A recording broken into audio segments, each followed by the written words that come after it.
কি রে তুই তুই ট্যাঙ্কির ভিতর কি করো? ট্যাঙ্কির ভিতর কেন তুই? সকাল সকালে একটু গোসল করতে এসেছিলাম।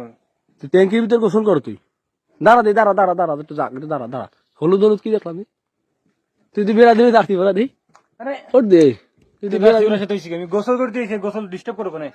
এই বন্ধু গোসল করো। কিন্তু ম্যাচ আছে